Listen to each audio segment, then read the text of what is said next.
keeping a busy office in constant contact with the whole world. The new Kodak 300 color slide projector. This was made for you, the Remington Office Writer. The 1970s were filled with gadgets and tools that once seemed indispensable, but today are relics of the past. From phone switchboards connected to calls manually to public phone booths, now overtaken by cell phones. Join us as we explore 25 things from the 1970s once necessary, now completely obsolete. Keeping a busy office in constant contact with the whole world, some 8,000 telephone calls from friends and enemies come through for Times personnel each day. In the 1970s, phone switchboards were vital for connecting calls. Operators manually linked calls by plugging in cables, allowing people to talk over long distances. This system was important for homes and businesses, enabling real-time conversations and helping emergency services respond faster by prioritizing urgent calls. Today, phone switchboards have been replaced by automated digital systems connecting calls instantly without human operators. These systems are faster, more efficient, and can handle more calls at the same time. The shift from manual to automated systems has improved communication speed and reduced the need for manual labor in call centers, reflecting significant technological progress over recent decades. The shift from manual phone switchboards to automated systems forever changed communication. What other innovations emerged in the 1970s? Let's explore. Union 76 still has leaded premium? Union 76 Super, one of the best leaded premiums around. In the 1970s, leaded gasoline was widely used in cars because it helped engines perform better and run smoothly. It also prevented engine knocking, which could cause damage. This made leaded fuel a popular choice among drivers. However, leaded gasoline caused serious harm to the environment and people's health.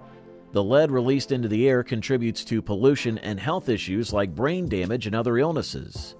Because of these risks, the U.S. Environmental Protection Agency started phasing out leaded gasoline in the 1970s. By the 1990s, unleaded gasoline had replaced it in most countries. Today, unleaded gasoline is the standard, offering a cleaner, safer option that has reduced pollution and improved health. Perfect way to show and enjoy the color slides you took last summer. It's the new Kodak 300 color slide projector. In the 1970s, slide projectors were essential for many purposes. They were commonly used in classrooms where teachers used them to show visual aids during lessons. Family gatherings would include slideshows, projecting special memories onto a screen for everyone. These projectors used 35mm slides, small photographic images placed in a frame. The slides were inserted into a tray, and the projector displayed them individually, creating an engaging visual experience. With the rise of digital technology, slide projectors need to be updated. Digital projectors, which can display videos and other media, have taken their place. Computers make organizing and editing presentations easier. With slide projectors fading away, how did offices adapt to document duplication? Let's explore the rise of carbon paper. Carbon paper was a key tool for making copies of documents in the 1970s. Offices and businesses use it to fill out forms and create duplicates. When placed between two sheets of paper, the written or typed content was transferred from the top sheet to the one below, making a carbon copy. This was especially helpful for important papers like contracts and receipts. But carbon paper was messy and unavoidable, as errors on the original were copied too. Today, modern technology like photocopiers and scanners has replaced carbon paper. Photocopiers can make copies quickly, while scanners allow digital storage, making document sharing easier and more efficient than before. The new IBM electronic typewriter, so automatic that while you fold the letter, it types the envelope. Typewriters were crucial for creating typed documents, commonly used in offices, schools, and homes for writing letters, reports, and manuscripts. They gave documents a neat professional look, which is important for business communication. Typewriters were reliable and didn't need electricity, so they worked even during power outages. With personal computers and printers, typewriters became outdated. Computers make editing and formatting easier, which was difficult on typewriters, where fixing mistakes meant using correction fluid or retyping. Computers also allow quick corrections and faster production of multiple copies using printers. This was much slower with typewriters. Early typewriters cost around $50 to $120, making them accessible for personal and professional use. Radio Shack has the hottest thing on wheels today, realistic two-way CB radio. We introduced our realistic CB line way back in 1960. CB radios were important for communication, especially for truck drivers and hobbyists. Truckers used them to share information about road conditions, speed traps, and to help keep awake during long drives. These radios helped hobbyists connect with others across the country, creating a unique community with its slang and culture. They were affordable, typically costing around $50 to $100, and easy to use, making them popular for personal communication. As technology advanced, cell phones and the internet replaced CB radios. Cell phones offer instant, clear communication over long distances. At the same time, modern GPS systems and apps like Waze provided real-time traffic updates and route planning, services that CB radios used to offer. One record with one stylus. This is living stereo. Vinyl record cleaners were crucial in the 1970s for keeping records in good condition, as vinyl was the main way people listened to music. These cleaners helped remove dust and dirt from the grooves, ensuring clear sound and preventing damage. Regular cleaning was important because even tiny particles could cause skips or scratches, ruining the listening experience. Vinyl record cleaners included brushes, cleaning solutions, and sometimes vacuum systems to clean the records thoroughly. The need for vinyl record cleaners has diminished with the rise of digital music, such as compact discs, MP3s, and streaming services. Digital formats offer high-quality sound without needing physical maintenance, making them the preferred choice for most people. While vinyl record cleaners help maintain the music experience, what happened to the devices that brought our favorite shows to life? Let's explore television antennas next. Hi, Charlie. Oh, hi, Marty. Haven't gotten that Radio Shack TV antenna yet, huh? Next year. Well, you know, Radio Shack Super Color Special TV antenna is only $21.88. Yeah. Television antennas were essential for receiving over-the-air TV signals, typically mounted on roofs or used indoors as rabbit ears. These antennas allowed families to watch broadcast channels, including news, sports, and entertainment programs, and adjusting the antenna for a clear picture was a regular chore, and even a small movement could enhance the signal quality. As technology advanced, television antennas became less common due to the rise of cable, satellite, and streaming services. Cable and satellite TV offered a wide range of channels with clear reception, removing the need for manual adjustments. Streaming services like Netflix and Hulu provide access to shows and movies anytime, making watching TV more convenient and cost-effective, with subscriptions generally starting at about some dollars per month. Punch cards played a crucial role in the early days of computing, serving as a main way to program and store data. Each card was made of stiff paper with holes punched in specific spots to represent data or instructions. This method allowed for data processing automation, making tasks that used to be done by hand much quicker. For example, during the U.S. Census of 1890, punch cards helped process large amounts of data faster than older methods. Punch cards were used to hold significant data and help reduce data entry mistakes. Today, modern storage methods like hard drives, solid-state drives, and cloud storage are more reliable and offer greater storage capacity. Key to the books in the library is the card catalog, which indexes alphabetically all the materials in the library. Card catalogs used to be essential for organizing libraries and finding books. Each catalog had drawers filled with index cards, and each card contained details about a specific book, such as its title, author, and subject. This system helped librarians and users find books easily using a clear alphabetical order. For example, if someone wanted a book by a specific author, they would look under that author's name in the card catalog. Key benefits of card catalogs were that they provided a physical record of the library's collection and helped standardize organization. Now, digital library catalogs allow for quick keyword searches and instant updates, making them more efficient and easier to use than card catalogs. One of high-quality copies in 3.5 minutes at a cost of about 3/4 cent each. No meterage costs, no extra charges. Mimeograph machines, also called stencil duplicators, were common in schools and offices for making copies of documents. These machines, invented in the late 19th century, used a stencil to create copies by pushing ink through small holes onto paper. This method was much cheaper and faster than traditional printing, making it perfect for producing copies of classroom materials, office memos, and newsletters. For instance, teachers could quickly create worksheets for their students, while office workers could efficiently share important announcements. The main advantages of mimeograph machines were their low cost and ease of use, allowing people to produce documents without needing expensive printing presses or special skills. Today, modern photocopiers and digital printers have replaced them. Mimeograph machines revolutionized document copying, but how did people navigate their journeys before digital maps? Let's explore the importance of physical maps next. Physical maps were essential for road trips and finding directions. These large paper maps show details about highways, cities, and landmarks. Travelers would open these maps to plan their routes, mark destinations, and navigate through new places. For instance, families on vacation would use road maps to reach national parks or tourist sites. The main advantages of physical maps were that they provided a broad view of an area and were useful in places without digital service. They allowed travelers to understand the overall landscape and plan their journeys. Yet, with the rise of GPS and digital map apps, these benefits have become outdated, as modern devices provide real-time navigation, traffic updates, and accurate route adjustments. Film canisters were important for keeping rolls of film safe for cameras in the 1970s.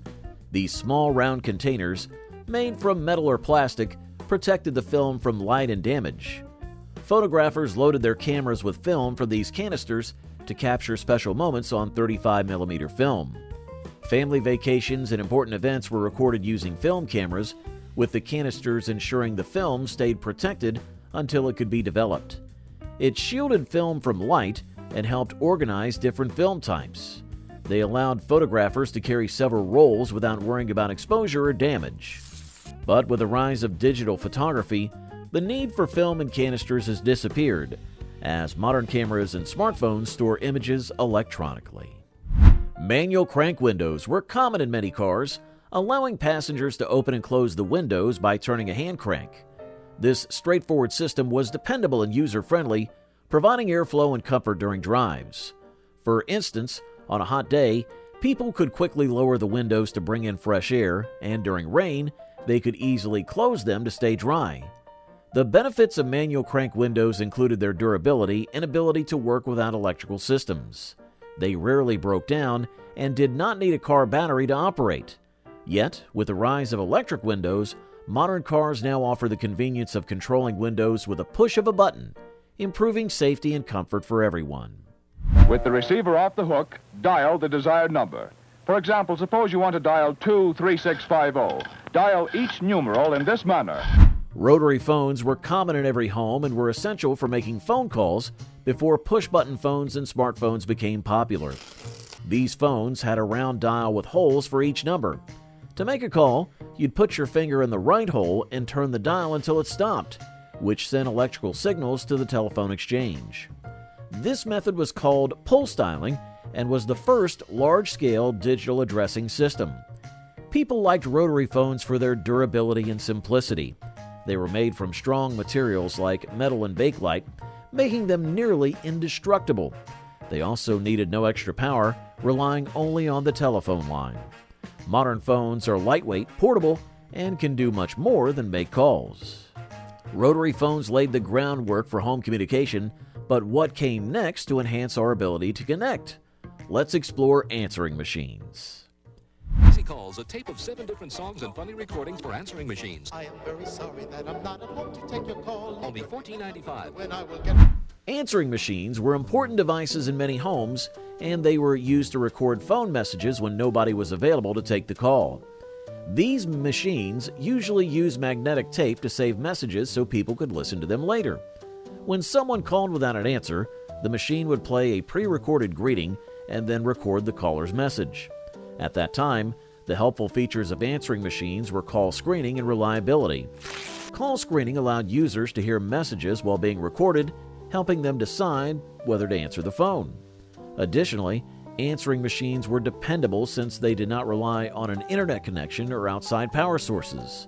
Today, modern voicemail services provide more convenience and accessibility. Fun, all the shows A to Z and the facts.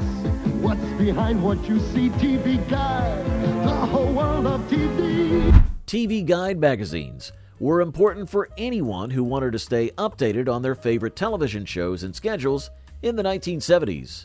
Before digital guides appeared on cable and streaming services, these magazines offered detailed listings of TV programs, including showtimes and channels. Each issue included a weekly schedule, articles, interviews, and reviews. People could easily find TV Guide magazines at newsstands and grocery stores during their errands, making it simple to grab a copy. The magazines provided in-depth information about shows, including summaries, cast list, and behind-the-scenes details. These features must be updated as modern digital guides are built into televisions and streaming platforms, offering real-time updates and personalized recommendations. Was making music with the Monkees. A very smart secretary was also coming up with another #1 hit, liquid paper correction fluid. Liquid paper or correction fluid was a big help for typists in the 1970s. Betty Naismith Graham invented it in 1956 to let people cover typing mistakes by painting over them with a fast-drying white fluid. This invention was especially important when typewriters were the main tool for making documents, as even a tiny mistake could ruin an entire page. Typists could quickly fix mistakes without retyping everything. It was also easy to carry and store, making it handy for office workers and students. Today, digital word processing software includes backspace and delete keys, letting users correct errors instantly without the mess.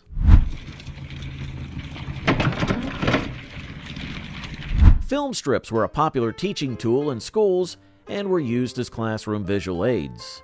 These strips of 35mm film had a series of still images that could be projected onto a screen, helping to illustrate lessons. Teachers used film strips to enhance subjects like history, science, and literature, making learning more engaging for students. They were made from strong materials, making them long-lasting and resistant to damage. They were also simple to use. Teachers needed a projector in a dark room to display the images.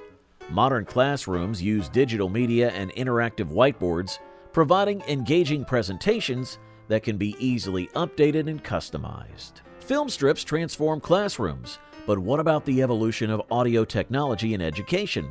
Let's explore reel-to-reel tape players next. Reel-to-reel tape players were important for recording and playing high-quality audio. They used large reels of magnetic tape to capture sound with great accuracy, making them favorites in professional studios and among sound enthusiasts. The process required threading the tape through the machine, which recorded or played back sound by magnetizing the tape in ways that matched the sound waves. The key advantages of reel-to-reel tape players were their excellent sound quality and editing features. The wide tape and fast speed allowed for more detail and a wider range of sounds and recordings, which was essential for music production and broadcasting. Digital formats now provide better sound quality without the bulkiness of tape, and computer editing software offers much more flexibility and ease of use. Why panic when you can rely on Maxell's Super RD2 floppy disks? Floppy disks were crucial for storing and moving data on early computers. These thin, flexible disks came in a square plastic case and were placed in a floppy disk drive to read or write data. They were commonly used from the 70s through the 90s, with sizes that varied from 8 inches to the more popular 3.5 inches. Their portability and ease of use made them popular. They were small and light, allowing people to transport data between different computers easily. Users could insert the disk into the drive, which would work immediately. These disks are outdated nowadays, as modern USB drives, cloud storage, and external hard drives provide much greater storage capacity, speed, and reliability. Right. Telex is instant, inexpensive, and it's in writing. That's why 38,000 companies like us in Australia use Telecom Telex. Telex machines were an important way for businesses to communicate by sending typed messages quickly and reliably. They were invented in Germany in 1926 and used telegraph technology to send text over telephone lines. Businesses depended on telex to send important documents and messages over long distances, making it essential for internal communication. The speed and reliability of telex machines set them apart. Messages could be sent and received almost instantly, a big improvement compared to traditional mail. This fast communication was crucial for urgent financial transactions and business decisions. Additionally, telex machines used dedicated lines, which made them less likely to have interruptions than early telephone systems. Small and compact. This new dictating unit fits a man whose job is bigger than his office. Dictaphones were essential for recording dictation and memos, especially in workplaces like law firms and medical offices. These devices, created by Alexander Graham Bell, used wax cylinders to capture sound, later changing to magnetic tape. Dictaphones enabled users to record their thoughts and instructions, which someone else could type. Their ability to store long recordings and their portability made them very useful. They could capture hours of audio, perfect for lengthy meetings or detailed memos. Additionally, dictaphones were portable enough to carry around, allowing professionals to record notes wherever they went. Modern smartphone voice recording apps and digital recorders provide better convenience and functionality, offering high-quality audio and easy sharing options. Dictaphones revolutionized workplace communication, but how did engineers and students manage calculations before calculators? Let's explore slide rules next. Log of 236 plus 1.008 to the ninth. Slide rules were essential for engineers and students to perform complex calculations before electronic calculators became common in the 1970s. William Oughtred invented them in the 17th century, using logarithmic scales to make multiplication, division, and other math operations easier. By sliding the central strip of the rule, users could align numbers and quickly read the results, which reduced errors compared to manual calculations. Their compact size allowed them to fit into pockets or small cases, making them convenient for classrooms, laboratories, and fieldwork. Slide rules could handle a variety of calculations, including trigonometric functions and logarithms, which were crucial for engineering and scientific tasks, proving their value in various professional settings. Over at Victoria Station, the theme is railroading, and the phone booth looks like a ticket agent's booth. That's by design. Public phone booths were crucial for making calls in public places, serving as a key communication link before cell phones became common. Introduced in the late 1800s, these booths provided a private area for people to make phone calls. They were usually located at street corners, shopping centers, and transport hubs, making them a familiar sight in cities worldwide. These booths were designed for easy access and privacy. They were placed in busy areas so anyone could find one when needed. This was especially important for travelers and those without home phones. The enclosed design of the booths offered privacy, enabling users to have private conversations away from the noise and distractions of the street.